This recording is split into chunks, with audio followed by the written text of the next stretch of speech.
7642, 9872, 25 000, 32 000, 18 000, 4 963, 320 000. 320 000? Qu'est-ce que c'est que ça? Le matériel électrique. Ce n'est pas possible. Vous avez dû toucher quelque chose là-dessus. Votre pourcentage. Je m'étonne, mon cher, que vous me parliez sur ce ton.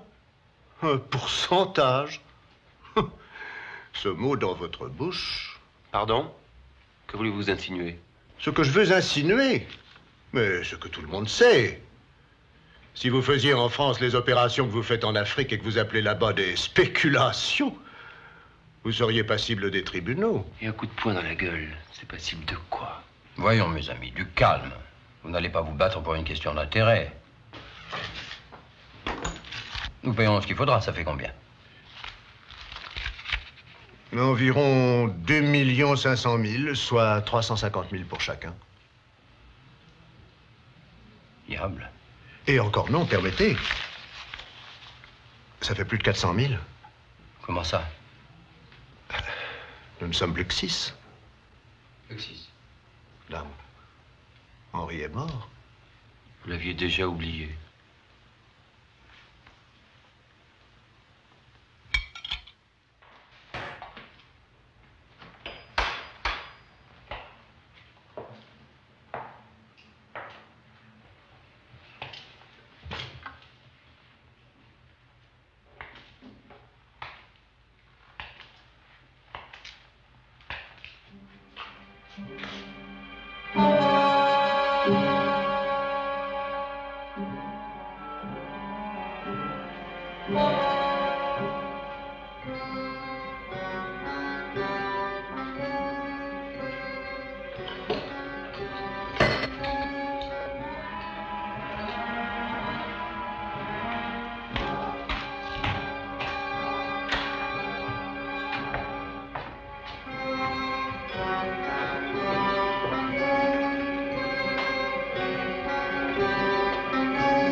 Mignonne.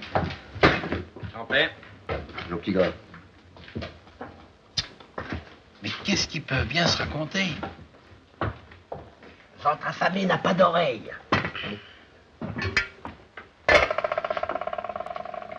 Je sers la soupe. Attends un peu, il finira bien par s'en aller. Tiens. Pourquoi on n'invite pas Main-Rouge? Chut. Pourquoi pas?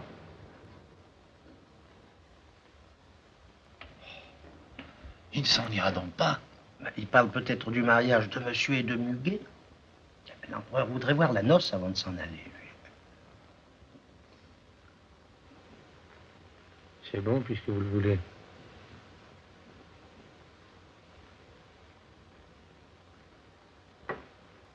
Attention, le voilà. Bon appétit. Vous ne mangez pas un morceau avec nous, mon oncle? Ah ben, puisque vous insistez tant. À la bonne heure. Tenez, mettez-vous là, mon oncle.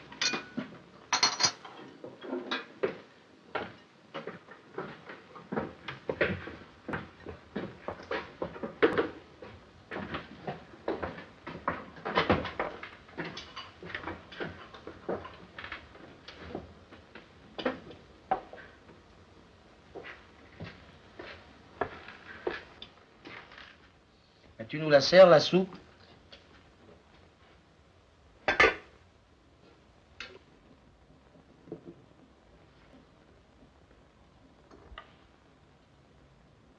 sais où est le magot. Qu'est-ce que tu as dit? Je dis que je sais où est le magot, je l'ai vu. Où est-il? Ah, ça, je ne le dirai pas. Voleur! Oh, tu sais bien que l'argent ne m'intéresse pas. L'empereur m'a montré la cachette, seulement il m'a défendu de vous le dire. Ça, par exemple? Sa volonté, c'est que ce magot doit rester où il est. On n'y touchera pas. Sauf pour la propriété en cas de grand malheur. Parce que c'est de l'argent trouvé, c'est pas de l'argent gagné. Écoute-moi bien, monsieur. Les paysans, tu ne les connais pas. Tu apprendras à les connaître. Ils ont le respect de l'argent parce que l'argent, c'est du travail. La terre est basse, comme on dit. Alors pour eux, 5 centimes, c'est 1 sou.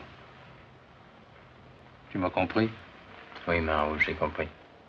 Quand je sentirai que mon heure approche, je t'appellerai, je te montrerai la cachette du magot comme l'empereur me l'a montré. Et comme le vieux Besace l'a montré à l'empereur dans le temps. Vous allez vous marier, tous les deux, vous allez avoir des enfants. Et bien, quand tu sentiras toi aussi que ton heure approche, tu appelleras celui qui sera l'aîné des goupilles à ce moment-là.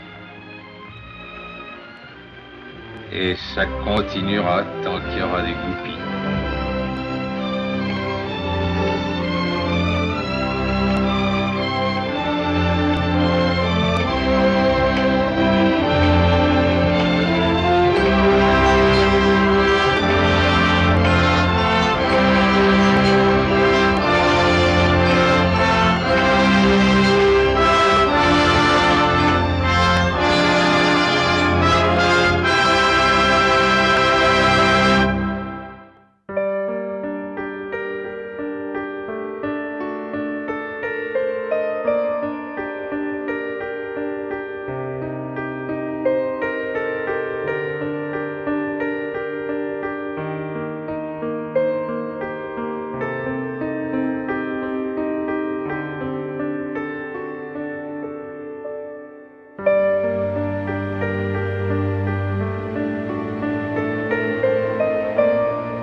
devrions être partis depuis 1 heure. J'essayais de déboucher cette vacherie de régulateur. Quel vocabulaire.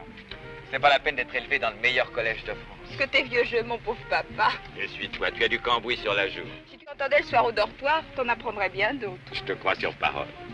Maintenant, va t'habiller, nous partons dans 5 minutes. Je devais être au bureau à Paris dans la matinée. Ta fille, c'est plus important que le bureau. J'ai un cargo à quai au Havre. Je vais m'occuper tout de suite des formalités de douane. Qu'est-ce que tu fais? Je vais me tremper. Brigitte, tu n'es pas sérieux. Je n'ai pas le temps, la douane. Sois gentille, dépêche-toi. Alors... Il arrose la piscine, celui-là. Brigitte! Brigitte! Brigitte! Sors de l'eau. Si tu ne sors pas, je ne passerai pas le prochain week-end avec toi. Brigitte, tu es insupportable. Dépêche-toi. Brigitte. Tes cheveux sont trempés. À quelle heure arriverons-nous au collège? Ta directrice va être furieuse. Je m'assieds dessus, cette vieille toupie. Brigitte, surveille ton langage, au moins en ma présence. Je te promets, papa, je dirais... Oh, crotte, je suis mouillée. Oh, zut, j'ai dit crotte. Je te demande pardon, papa.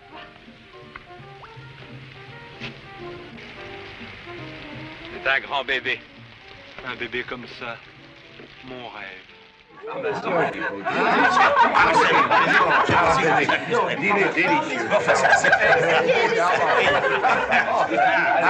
Mes chers amis,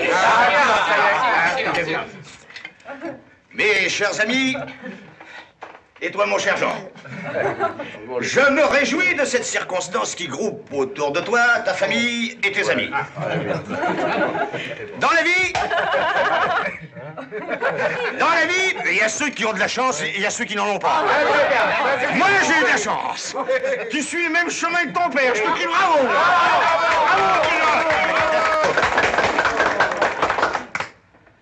Mon cher père, ma chère mère, mes chers amis, je suis très content de ce qui m'arrive, je ne vous le cache pas. Mais je voudrais pas être heureux tout seul. J'ai une nouvelle à vous annoncer. Une nouvelle qui te fera plaisir, Pierre.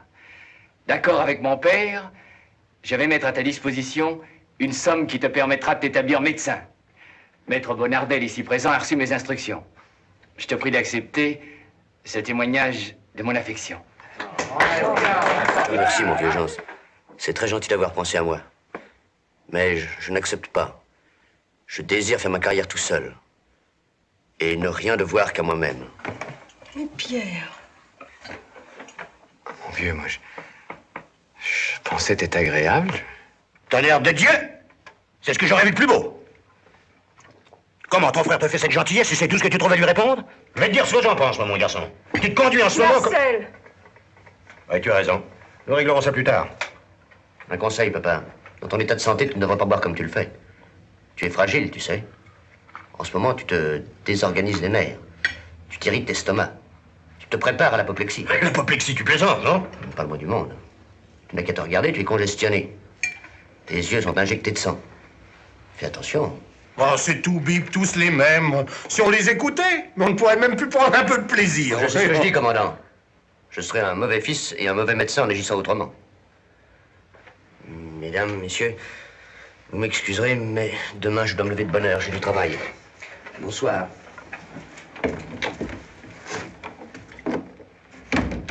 Je ne sais pas ce qu'il a. Oh, un peu de nervosité. C'est vrai que je suis congestionné? Moi, si peu. C'était pourtant gentil ce que vous lui aviez dit. Je n'y comprends rien. Mélanie!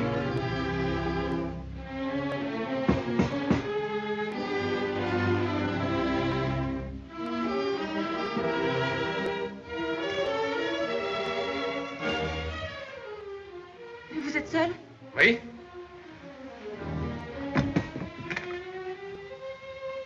Qu'y a-t-il?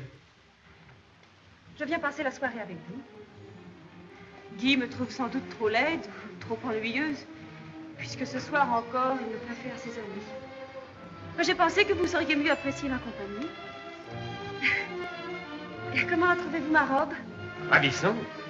Mais... Mon cher René, vos fleurs sont arrivées juste à point pour me rappeler beaucoup de choses. Hélène, je vous en supplie, faites attention à ce que vous allez dire. Nous nous étions jurés... Guy m'avait juré aussi de me rendre heureuse. Et qu'importe. Vous aimions tous les deux. C'est lui que vous avez choisi. Oh, René. Il y a 3 ans. Pourquoi ne vous êtes-vous pas déclaré le premier? Parlons plus de ça. Ce passé est mort. Votre amour aussi? Je n'ai plus le droit de vous en parler. Vous êtes la femme de mon meilleur ami. J'ai retrouvé tout à l'heure une lettre que vous m'écriviez. Il fallait la déchirer. Je l'ai relue. Ma chère Hélène, vous représentez pour moi l'idéal. J'aime votre visage, vos grands yeux clairs et votre corps que je devine si souple. Qu'est-ce qui vous prend? Je cite un passage de votre lettre. Attention, Hélène. Je ne veux pas profiter d'un moment de dépit. Si je vous prenais à Guy, ce serait au grand jour et pour toute la vie. Je suis un homme qui a l'habitude d'aller jusqu'au bout de ses idées. Et de ses désirs?